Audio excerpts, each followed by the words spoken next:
নমস্কার, মধুমিতা হোম কিচেনের সকল দর্শক বন্ধুদের নতুন বছরের প্রীতি শুভেচ্ছা ও ভালোবাসা জানাই। আজ আমি নিয়ে এসেছি বেঙ্গলি ট্রেডিশনাল ডিশ, বাঙালির খুব প্রিয় মিষ্টি দইয়ের রেসিপি। মিষ্টির দোকানের মতো সুন্দর কালার আর টেক্সচারের মিষ্টি দই বাড়িতেই কিভাবে বানাবেন সেটাই আজ আমি বানিয়ে দেখাবো।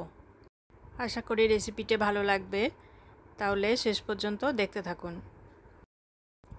একটা পাত্রে আমি হাফ লিটার ফুল ফ্যাট দুধ নিয়ে নিলাম।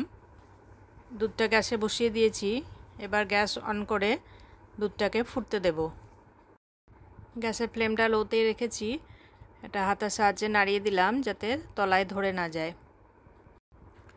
অন্যদিকে আমি 200 গ্রাম মতো টক দই একটা পাতলা কাপড়ের মধ্যে ঢেলে জল ঝরানোর জন্য ঘন্টাখানিক রেখে দিয়েছিলাম।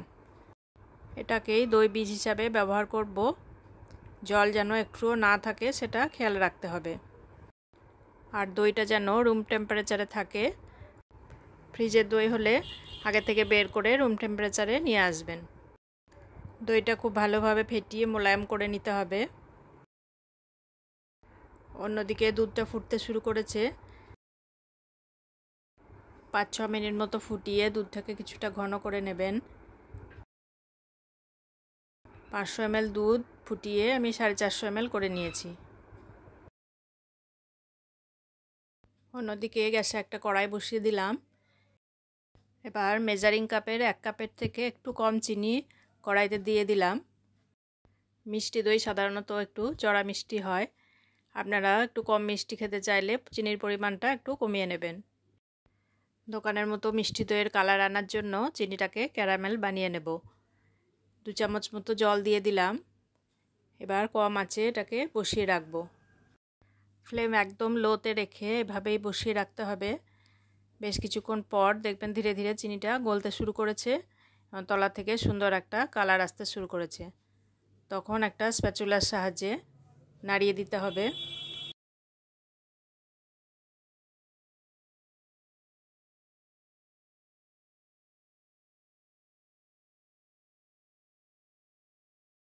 এই সময় ফ্লেম একদম লোতেই রাখবেন। ধীরে ধীরে এভাবে নাড়াতে নাড়াতে পুরো চিনিটা গলে যাবে, সুন্দর একটা ক্যারামেল কালার চলে আসবে। এবার যে দুধটা ফুটিয়ে রেখেছিলাম সেখান থেকে অল্প অল্প দুধ এর মধ্যে ঢেলে দেব আর মেশাতে থাকবো। এই কাজটা খুব সাবধানে করতে হবে। দুধ মেশানোর সময় দুধ চারিপাশে ছিটকাতে থাকে। প্রয়োজন হলে গ্যাসের ফ্লেমটা অফ করে তারপরে মেশাবেন। প্রথমে ক্যারামেলটা কিছুটা জমাট বেঁধে যেতে পারে। ধীরে ধীরে মেশাতে মেশাতে সবটা গলে যাবে।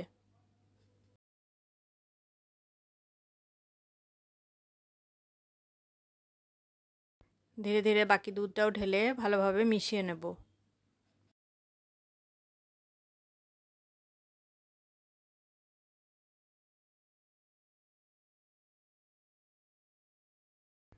পুরো দুধটাই ঢেলে ভালো করে মিশিয়ে নিলাম।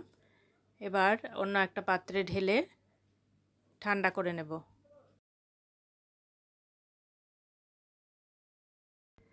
একটা আঙুল ডুবিয়ে রাখা যাবে সেরকম তাপমাত্রায় যখন আসবে দুধটা, তখন দই বীজ মেশাতে হবে।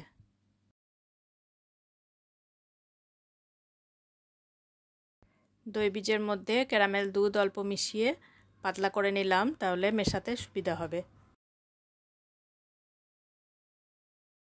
এবার পুরো দই বীজটা দুধের মধ্যে ঢেলে দেব।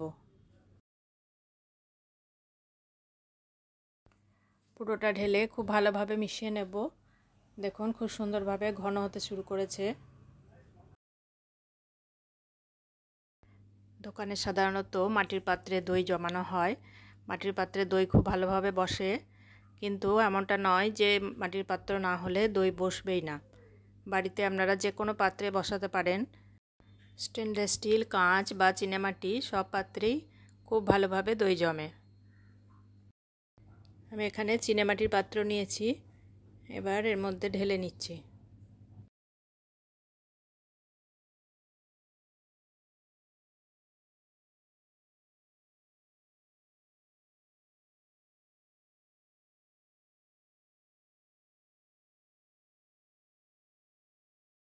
এবার ঢাকা দিয়ে কোনো গরম জায়গায় সারা রাত রেখে দেব। ফিরে আসছি পরের দিন সকালে। দই জমে যাওয়ার পর 1 ঘন্টা মতো ফ্রিজে রেখে দিয়েছিলাম। দেখুন দই কত সুন্দর জমেছে। দই ঠিকঠাক মতো জমলে দইয়ের পাত্র এভাবে পুরো উল্টে ধরলেও দই বেরিয়ে আসবে না।